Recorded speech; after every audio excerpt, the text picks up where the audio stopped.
ओशो कहा करते थे, एक साधक रोज मेरे पास आता था। उसकी आंखों में उदासी झलकती थी। वह कहता, गुरुदेव, मैं घंटों पढ़ने की कोशिश करता हूं, लेकिन सब भूल जाता हूं। जितना पढ़ता हूं उतना ही खोता चला जाता है। मैंने मुस्कुराकर कहा, स्मृति तुम्हारी कमजोर नहीं है, ध्यान तुम्हारा बिखरा हुआ है। साधक चकित हुआ। कैसे? मैं तो किताब के सामने ही बैठा रहता हूं। मैंने समझाया, हाँ, शरीर बैठा है पर मन भागता रहता है, कभी भविष्य की चिंता, कभी अतीत की गूंज। इसीलिए शब्द भीतर नहीं उतरते। फिर मैंने उसकी हथेली पर एक दीपक रख दिया। कहा, इसे देखो। अगर ऐसे ही देखोगे तो कल भूल जाओगे, लेकिन अगर पूरे मन से देखोगे, जैसे बाकी सब कुछ मिट गया हो और केवल ये लौ शेष हो, तो इसकी छवि जीवन भर तुम्हारे भीतर रहेगी। साधक देर तक लौ को देखता रहा। उसका मन शांत हो गया।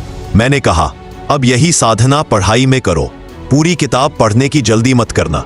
रोज सिर्फ एक वाक्य पढ़ना, लेकिन ऐसे पढ़ना जैसे वही तुम्हारा अंतिम वाक्य हो। उसे आंखों से मत पढ़ना, उसे भीतर उतारना। उस दिन साधक ने केवल एक पंक्ति पढ़ी, सत्य एक है, बस एक वाक्य, लेकिन उसने उसे जिया।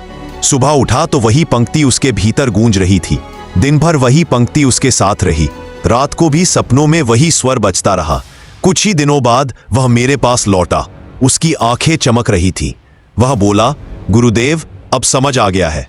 पहले मैं 1000 बार पढ़कर भूल जाता था, अब एक बार पढ़कर याद रह जाता है, क्योंकि अब मैं सिर्फ पढ़ता नहीं, जीता हूं। यही सार है। जो शब्द स्मृति बनकर रह जाते हैं वे मिट जाते हैं, लेकिन जो शब्द अनुभव बन जाते हैं वे अमर हो जाते हैं। सीख ओशो कहा करते थे, ज्ञान रटने से नहीं, गहराई से देखने से आता है। एक बार पूरे ध्यान से पढ़ो, वही जीवन के लिए पर्याप्त है। अगर आपको यह वीडियो अच्छी लगी तो चैनल को सब्सक्राइब करें,